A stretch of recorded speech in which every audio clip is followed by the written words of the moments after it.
Welcome to Movie and a Beer, everybody. This is Dan bringing us in, and on this wonderful episode, we have a couple of awesome friends and co-hosts with us tonight. You got Blake, who's either a Patrick Wilson expert or a Moon expert. I really can't decide. Or both. And this is Brian. I'm your space expert because I spent most of high school spaced out. There you go. Okay, so on this episode of Movie and a Beer, and thanks for joining us tonight, everyone, or today, or whenever you're listening. We drank 3 beers, and we watched this crazy film that just came out recently called Moonfall. Yes, it's got a bunch of really crazy actors in it. Well known. Halle Berry's in it. Patrick Wilson. Yeah. That might be it. There's an unknown force that knocks the moon from its orbit and sends it hurtling towards a collision with the Earth. And let's mention, it was directed by Roland Emmerich. Yes, it was. And that tells you all you need to know. Yeah, you're going to see a lot of big sci-fi set pieces. You're going to have pretty basic dialogue. You're going to have family relations get repaired over the course of this massive event. And I guess we'll go ahead and just heads up, we'll spoil a little bit because some of the best moments are towards the end. Correct. So crazy, over-the-top effects, starting early in the film and ending in 10 minutes of total chaos. It's not dissimilar from other films that he's made. So we knew what we were watching ahead of time, and we sought out the other day to go find some beers that had either themes of space or the moon. Or they got brewed in space. The fun thing is we actually came across an Ninkasi beer called Ground Control. Mm-hmm. And this beer actually has yeast that has been to space and back. And it's really amazing. And we had a couple of other beers that we're going to briefly mention from Pono Brewing, and then the other one was from 903 Brewers, which is an odd name. It's Brewers and not Brewing, and it's actually a collaboration beer that they made, which both of those have really fun titles and labels. I love the can art. But simply, all these very cool labels. They're very cool. We found those at John's Marketplace in Southeast, and we'll talk about those in a little bit. But first, this amazing, really crazy film. I'm going to let you all talk about it for a minute because it's just so amazing. Okay, so the basic plot is the moon is thrown off course and spirals in a decaying orbit into the Earth. But why was it thrown off its axis and rotation? It's a megastructure. It is a megastructure. According to Discount Nick Frost, it's a megastructure. Yeah. There's some washed up astronauts have to go save the world. Because there's nothing else that Halle Berry and John Bradley and Patrick Wilson have to do but go to space and save us in an old... We're going to pull it out of the museum Endeavour Space Shuttle. The graffitied space shuttle, which is kind of fun, honestly. I've never seen a defaced space shuttle before. It says "fuck the moon" on it, and pardon my French, but it says that on somebody tagged it. No, yeah. It's like, the moon's going to kill us all. They pulled it out of an old garage somewhere. There was garbage all over it. They had to unmothball it, as it were. Yes. And get it flight worthy in less than an hour. Okay. Which, could happen in reality if you were magic and you could just poof, make it happen. Kind of. There was a lot of hand wave. Like any Roland Emmerich film, like Brian mentioned, if you've seen one of his movies, you've seen all of them. There's a lot of hand waving.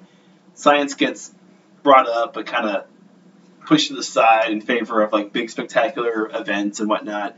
Shoot, Godzilla. Everyone's like, oh man, Godzilla, oh no, Godzilla. He laid eggs, it's a she. Like, what? Well, yeah. What? Anyone Roger saving the day? Come on. Isn't he taking a day off work? Anyone who's seen any of the Godzilla films that were based out of Japan from the 50s till the 70s knew that it's a female and not a male. I mean, come on. It's like Child of Godzilla.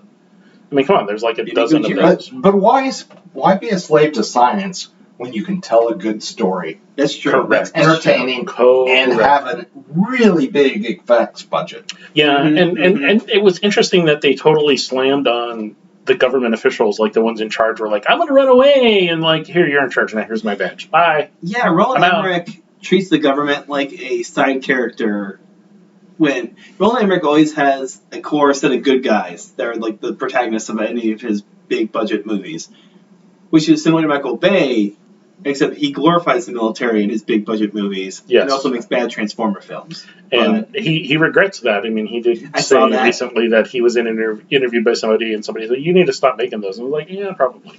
But then the studio offered more money. That's the root of all evil. But yes. Anywho, the other root of all evil, the moon. Yes, the moon was our nemesis for this episode. It actually wasn't. Are we going to spoil this? Oh, let's spoil the hell out of it. I said up top, we're going to just give away the moon wasn't the bad guy. It was the AI nanotech that brought the moon down. Self-aware. So we're just going to plot spoil it. There's aliens. Yes, obviously the moon is a giant megastructure. It's effectively a giant metal ball. Yeah, but there's a hole that this creature went down into. Built by our ancestors. Our ancestors, yes. To seed the universe with new human DNA. Not to be confused with Prometheus. Right. Because these guys don't just run straight away from a rolling ring. You would chuck off to the side, but that's a whole other podcast. I mean, it actually had some really cool visuals on the inside. Oh, God, I loved it. The last half hour of the film is like them flying through the moon. And it's just, wow, it's really CGI candy. Like as the rocket was launching, you saw all the tides just going up like spirals. If that were to happen, I've seen enough of the science TV shows on like Discovery Channel and History Channel and Ancient Aliens to they've written a lot about it. There's scientists who say, hey, if that really happens, this is how shit's going to go down, and that's kind of how they portrayed it, which is not quite like 2012 or like the day after the day after tomorrow, which is like the polar ice caps, like it tilts, like the Earth shifts its axis and everything freezes. Yeah, same thing. Like that shit can happen really fast, or it can take a really long time. But I still think that there's an issue with the fact that the Earth and the moon, like the moon's 400 times smaller than the Earth, and it's like they got the same distance, and it's like, why do eclipses happen? Dan's so anti-math, he mumbles when I get I'm mumbling at this point. State it very clearly so our audience knows what you're saying. So there's 400 times smaller than the Earth. That's a scientific fact. It is. Why is it a megastructure, and why was it built? Because it existed before the planet existed, which some people have disagreements with, but yes, there's planetoids, and they think that, like, hey, the moon was actually two planets colliding, and this was the off chunk. But how is it exactly the size and the distance it needs to be to have these eclipses and do the tides, and it's going to always perpetually have its orbit, and blah, blah, blah. It's too That's for Jesus to worry about. I know. It seems like it was placed by an alien intelligence. Yes. It seems that way for those of us that aren't religious fanatics and don't really believe in religion. One spaghetti monster is real. Yes. I'll prove it one day. Cthulhu is real too, but we're not going to go there. I start muttering in Aramaic, my nose starts bleeding. Yes, a little bit. I love the tropes. I love a good movie trope, and this had all the key ones. This was nonstop. The lead character offering to sacrifice himself, the shithead kid who. But they turned that on its head. He became because the hero wasn't the hero at the end. Exactly. Just because Nick Frost got to see his mom in the singularity or whatever. Right. He became part of the moon.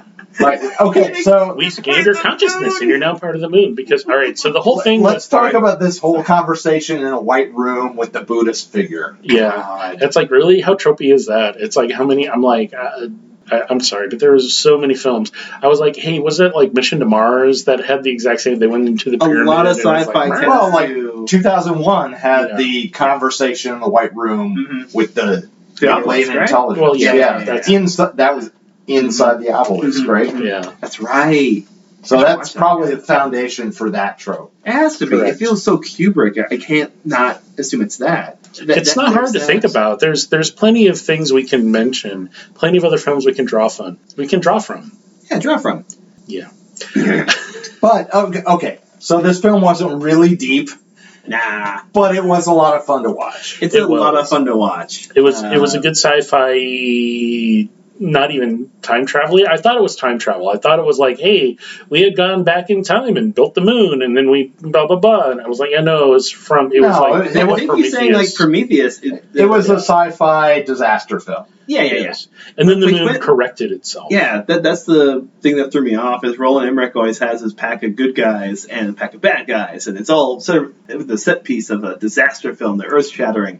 But then the whole existential crisis of we were sent by ancient beings who were, I guess, our forefathers. They seeded the earth. Yeah, which is a lot more Chris Nolan, Kubrick. Yeah, well, Danny Boyle kind of stuff. The early aliens were the benevolent forefathers who made terrible AI. Yes. Who made nanotechnology AI.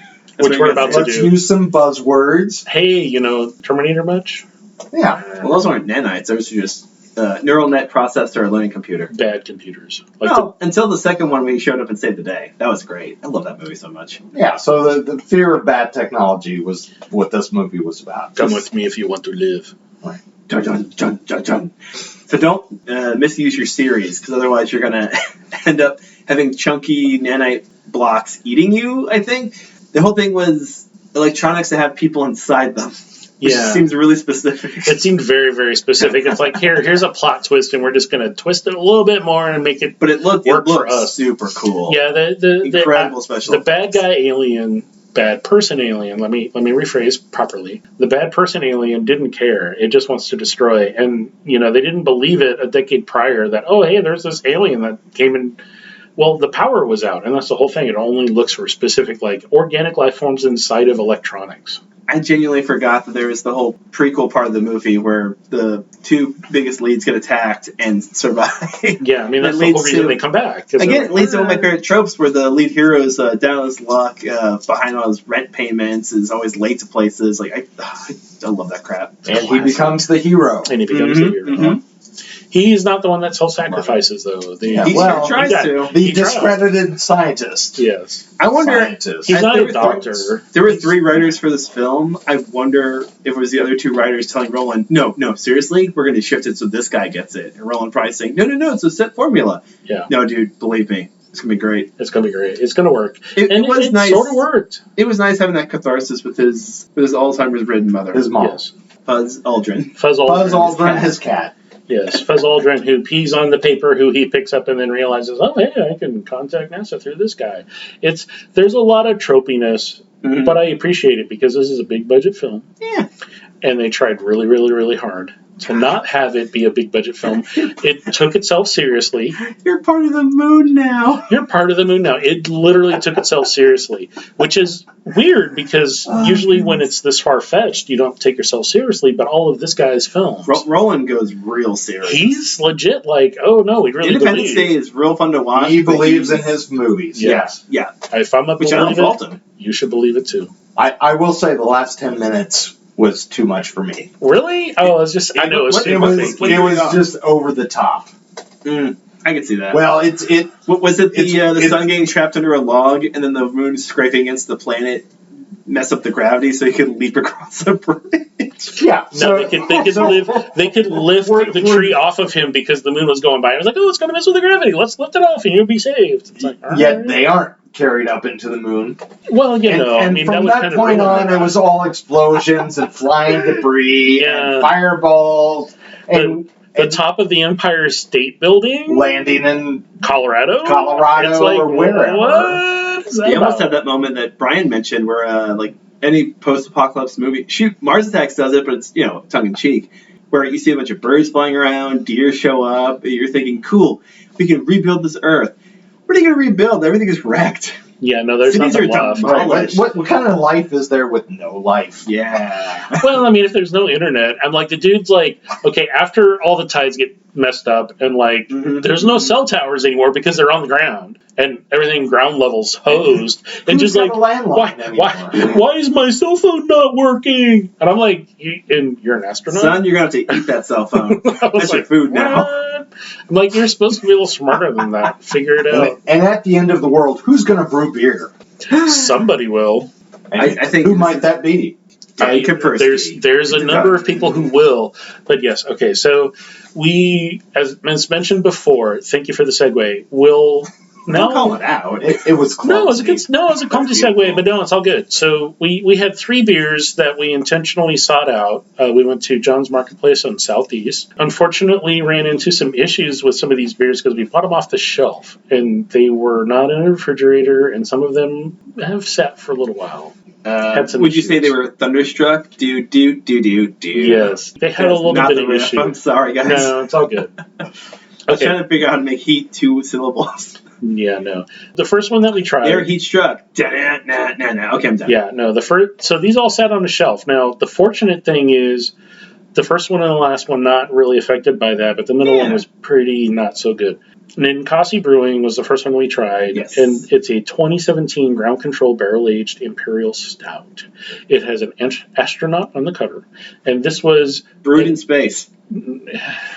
okay. So in 2015, Ninkasi went in with one of the universities here in Oregon, and they sent a rocket ship, like a rocket, not like a bottle rocket, but like a rocket into Like the space. Elton John song, Rocket Man. Correct, and they put yeast in zero gravity and let it propagate a little bit, meaning do its thing in space. You're now drinking beer that was made from yeast that propagated in space. So it's like, Cool. It's very cool and very interesting and an expensive bottle, but hey, we just had a bottle. It was full of nanites. It was full of nanites. And it would seem like it would go with this movie. It did, because it was very outer spacey oriented. It was like, oh, we're going to... And the label?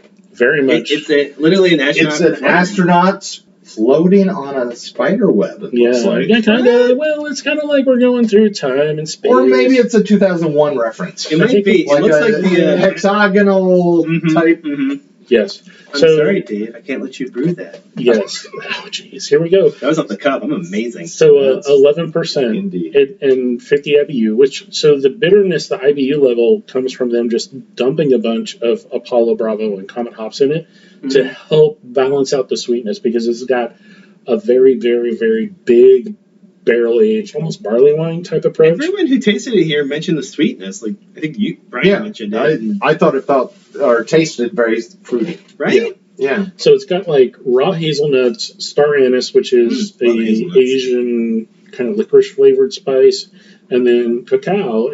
Or cocoa nibs. It doesn't say where those are from, and I know that those can vary in style and flavor and approach.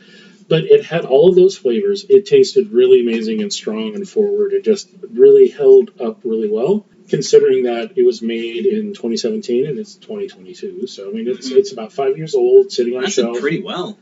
I wonder how much of that is because it was in a cardboard box. Well, I pointed out because I saw like the fancy box and the astronaut. I thought, hey, this seems kind of perfect. Yeah, so taste. This comes in a great box that explains a lot about the beer. They've made a 2015, a 2016, and a 2017, and that was the last of the yeast. They only reused it 3 times or twice. Because, yeast kind of gets tired after a little bit. I don't know if they're going to make any more of it. I don't know if they saved any off, but I think they should. Is what we have. They should go towards the center of the earth and make yeast there. They could do that. Fully opposite. Ooh, the Marianas Trench. Yeah. This really very sweet, forward, but really nice. I think the hazelnut lent a bunch to it, and that's kind of that flavor you got that was kind of sweet and high note. Yeah. The star anise and the cocoa nibs just lent to the bitterness and I think kind of spiciness to it. And it was a really, really nice beer. I appreciated it. I'm glad we started with that because the other two were... I like this beer, but Brian really put it succinctly. Best for sipping on like a nice spring day outside. Yeah, it was fruity. It wasn't really a beer I would watch a sci-fi space movie. Yeah. There was something very kind of organic and outdoorsy about it. Yeah, I'd agree. I'd almost say like a movie... But it was a good beer. I enjoyed it a lot. Yeah. Oh, yeah. It was really good. I'd say more akin to Garden State, maybe one of those like mumblecore indie 2000s movies when studios were just giving a celebrity a few $100,000. They just make a movie, whatever. Yeah, whatever. Something crunchy. A Wes Anderson film, honestly. Maybe. I mean, so really, it's got a complex flavor profile. It's a little sweet. It does dry out a little bit in the mid, but definitely something if you want to go with a darker beer, it's something to check out. And it's limited, so there aren't very many of them around. I apologize if you're like me, listeners. You get the song stuck in your head every time you hear it, because every time I look at this can, I get the song Black Hole Sun stuck in my head. Yeah, okay, so this is Pono Brewing, which is here in Portland. It's called Black Hole Sun, and this is a toasted coconut dark ale. And this is 6.1%, 9 IBU, super low. Traditional dark ale, so you're talking Schwarzbier or Czech dark lager. This tended to be a little bit more on the Czech dark lager side with the type of hops they used. Unfortunately, we were at John's Marketplace, and I've said this numerous times on the podcast, and I've mentioned it to my friends. Never buy beer that's been sitting on the shelf, not chilled. You've never told me that before in my life. Please. I mean, I don't listen to you a lot, so maybe that's the problem. Literally, don't ever do that. Like, if you're at a grocery store, don't pick up that 12-pack that's just been sitting there, not in the refrigeration unit. And unfortunately, when we had gone to John's Marketplace, which has got an amazing selection and a big cooler, we're like, we're just going to walk around and grab what we're going to grab. That looks cool. And take that chance. What happens is beer that's been made and not pasteurized has the unfortunate output of getting heat struck, and that means that there's bacteria that lives in the beer or in the surface of the can or bottle, and if it sits at room temperature long enough, that bacteria starts to grow, and that creates a really crappy off flavor. Almost like AI nanites. Yes. So, this beer, I would say, actually paired well with the movie because it tasted like it had rocket fuel in it. Yes. So, this is Black Hole Sun Dark. Right, you did that earlier. Dark ale with toasted coconut from Pono Brewing. It's 6.1%, 990 U. It's not bitter. It was named after the Soundgarden song Black Hole Sun, and it was made first in 2017. Wash away the rain. There was a summer eclipse in 2017 here in the state of Oregon, and it came across Oregon, and that's when they made it. They named it after that, which is appropriate. It has a lot of coconut profile that gets lost because I didn't taste any coconut. The off flavoring from the heat struck, and we tried. It smells like old shoes. It does, as far as aroma goes. Unfortunately, it's like I imagine this being a really good beer if you could get it in a can that's been refrigerated the whole time, brewed. Or freshly brewed. Keep an ear out. I'm going to try to find a draft or a cold 6-pack of it and watch the video and drink it and see it, like the video for Black Hole Sun. Because I love the music video. You know, did you get a 6-pack of it today? Yes, it was a 6-pack. So there are 3 left. Yes. We could theoretically do a side-by-side comparison sometime. Yeah, we could find some more. So even after, so if you buy some stuff that's been sitting on the shelf and you take it home and put it in the fridge to chill it, that's not going to fix it. No, right. It's off flavored at that point. When it's sat too long, darker, heavier beers that have a higher alcohol percent can battle off that bacteria. The alcohol will prevent it from going bad. That's why you can cellar, quote unquote, cellar, CELLAR. Like you can put into your basement, a cold room standing upright, beer and wine and those things. They will be able to stand the test of time because they have a high enough alcohol content that fights off that bacteria. Whereas a lower alcohol beer, such as this one, not so much. So Dan, there's heat struck. Are there other kinds of struck that beers can get? Yeah, so there's light struck, which is, so if you have a bottle that is green or clear or yellow and not brown or some other darker color, you run the risk of even just general light causing the bacteria to do things. Brown bottles tend to block it a little bit, and that's why you primarily see brown bottles. So, for example, like a walk-in freezer clock, like lights could screw up. If it's left on. So our friends over at Mac Wine Cellars, I had a talk with Tim about that. I was like, are you going to unscrew those lights that are always on in your coolers? Because you're going to light strike any beer that is not in a brown bottle. Because the brown will block it out. Yeah. Light struck, yes. When you say Rolling Rock, Heineken, Grolsch, any of those green bottled beers, they're purposely green because it makes the beer skunky. Mickey's Big Mouse or Small Beat.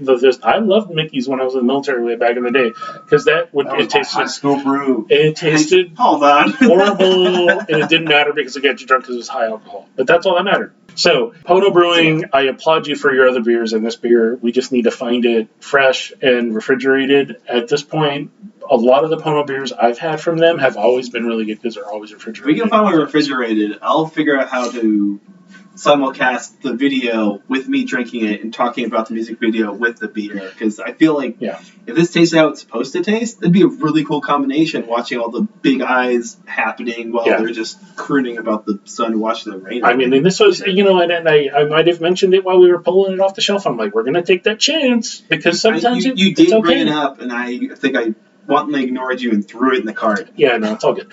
So the third one we tried is called... Big fan of this one. Yeah, Galactic Alliance 2.0 IPA. And this is a collaboration with 903 Brews and Vanessa House out of Oklahoma City. So 903 Brews is out of Sherman, Texas. This is a 5% ABV. It doesn't really list the IBUs. It's a little hoppy, but I would say between 40 and 60 IBUs. It has Citra, Vic Secret, and Cashmere, so it's going to have a very pillowy mouthfeel, a lot of citrus and melon. There's going to be a dank and pine mid to backside to this. It's going to linger just a little bit of that dry, sharp acidic note from the hops, but overall, this is, I think we all agreed, and even Brian as the non-hop head of the group, this is actually a really nice beer. It's not offensive. It was a very nice beer. It's not offensive. It has good profile. Paired well with the film we watched. Yeah. It was kind of crisp and therefore kind of technology based. Yeah. A little sharp for a sci-fi film. I like that. Also, 5%. So you can have a few of these. I mentioned you can drink a bunch of like garbage beers along with it because it's just something to have on. But 5%, that's not bad. For an IPA, yeah. That's actually a little bit low, and I think it's supposed to be actually a hazy IPA. So even then, I mean, I didn't... You poured one in your glass, so it does have a hazy color. It's kind of that greeny yellow, cloudy. It still has a little head retention even after it's warmed up a little bit, so it's really nice. It's still foamy a little bit. I imagine that as this beer warms up, because I drink mine pretty fast out of the can, that it actually still retains a bunch of that acidic bitterness. It still tastes great. Yeah. It doesn't have the IBUs, but it does say what it pairs with. Yes. Buffalo cauliflower, delicious. Shishito peppers, I think they're delicious. I'm not sure if I have those. They're not hot. They're more sweet than spicy. And Fab Collabs. That's the third thing. It's just Fab Collabs. Well, yeah. I don't know what Fab Collabs is. They're still talking about how they're working with another brewery. Fabulous collaboration. Okay.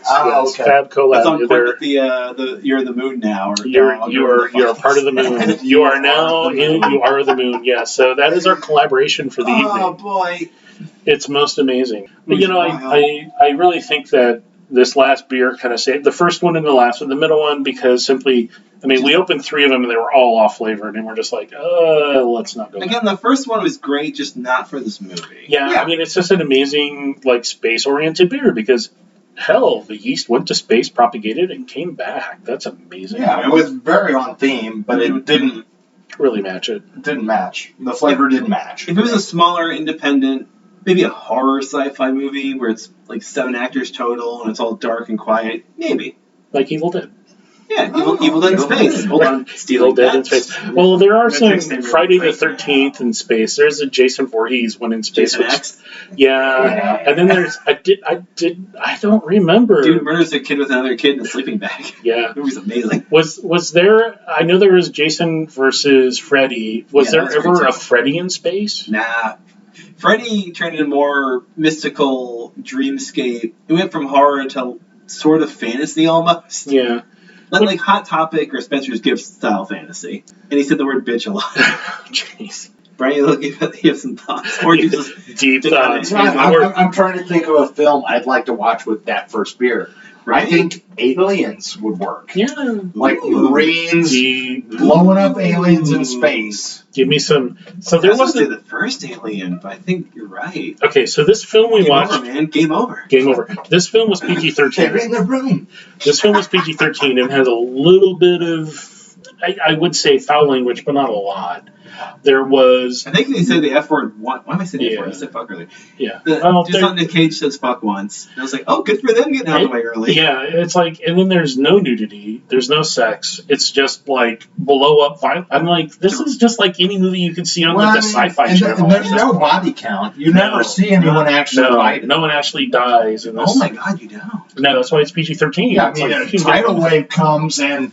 You see a helicopter go theorize that millions of people just died, but you don't see it. It's that Avengers problem where so many lives get lost, but you see them save a handful of people, so you think, yeah, they're good, they saved a lot of people. No, they didn't. No. Those aliens attacked all of New York. There's a lot of dead people in New York. A lot of buildings got crushed. And you do, the nice thing is that at least the scientific, realistic approach to if the moon were to start coming towards the Earth. There's been a few films recently. It's funny how Hollywood does that. It's like, we're going to put out these 3 or 4 films that all have real similar topics at the same time, or really close to each other. There's a name for that. It's the Deep Impact Oh, what was the? It's a dick measuring contest. One studio exec wants to see if his space movie is better than the other one. It's the Deep Impact Armageddon conundrum. Yes. Right. Where same year. You're like, which one did I watch? So there's like 3 dinosaur movies coming out in the next month. Why? One has already come out because Kids love dinosaurs. Jurassic Park, the next Jurassic Park is getting released in the next month or 2. And so you have all these I have thoughts competitions. about Jurassic World, but I'm not going to voice them here. So the one I'm mentioning is That's Jurassic. another episode. So It's the angry episode. film is called Jurassic Island, and it's like has nothing to do with the regular film chain. The next thing you say is in Jurassic Moon, I don't care. Yeah, I know. It's like so. There's been three A moon moon full of films. velociraptors, I'd watch that.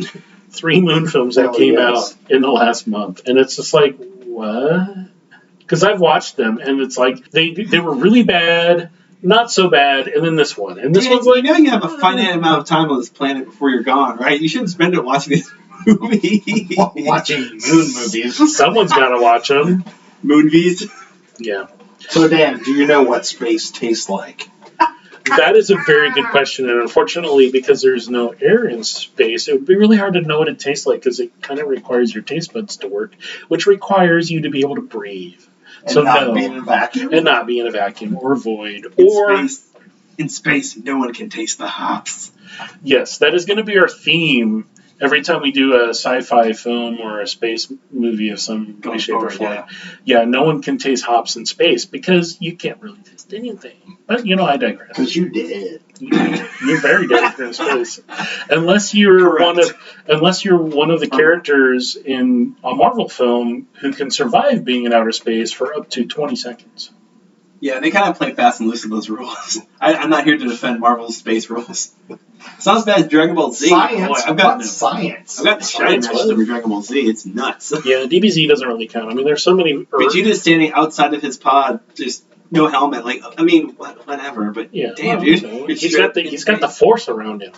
And then, like, my friends tell me, of course they can breathe in space. Like, they travel in ships, though. What are you talking about? Yeah, why would they need to travel in ships if they can breathe in space? This is a big waste of time for everyone involved. Yeah, I know. Except for one friend who I definitely know does not listen. We're really digressing. So, as always, I want to say thank you for listening. I think we all really enjoyed the film. Yes, it was If entertaining. you're going to watch this, watch it with friends and good beers. Ideally, something you can have a few of and not get obliterated. It's like 2 hours long.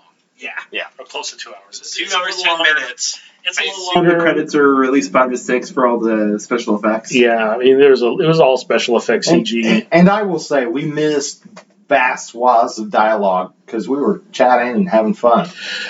But, Yeah. Brian, you and I agree. Roland Emmerich's not really known for his dialogue. He's known Well, for, right, yeah. for the. But I don't feel I missed anything. You didn't really miss anything. No. I was like, oh, you're going to go pee? And you miss it. I'm not even going to There's pause some sci-fi world-building chat, but you don't really need it. Yeah. No, you catch up quick. Yeah. You do. All right, so 3 thumbs up on the film. Find some good beers. Surprisingly, the non-hop head was like, hey, I think the IPA actually. Yeah, if you can get the let's Galactic test it. Alliance 2.0, absolutely go for it. Yeah. If not, something that It tastes was good there. Yeah, so this was, again, at John's Marketplace. This was a beer from Texas, of all places. It's like, Finally, Texas got something right. I know, it's like way outside of our normal environment of beers that we drink. I was just looking for something interesting, and this had it's got like a moon or a... I'm going to share the cans on our social media, on our Instagram, but it's such a cool... It's a hot air balloon, but the moon is the balloon, and there's a Roswell and an astronaut just kind of hanging out in the basket. It's a very cool can. Green alien. All these It's cans like, are great. Good illustration. It's a really nice picture. I appreciate it. We should do a separate episode just on can covers. There's a lot of space themes out there. There Not is. even counting eclectic, just a lot of space themes. There's a lot of space stuff going on. So thank you for listening, everybody. And as always, the opinions expressed during the taping of this recording are those of the hosts. And we really hope that everyone can maybe get out and see a film or watch something at home. I know this one is streaming and both in the theaters. Get out there, enjoy it, be safe, but enjoy it. I mean, there's opportunities to go hang out in public. Yeah. And enjoy Hang it. out with your friends. Yeah. It's that time.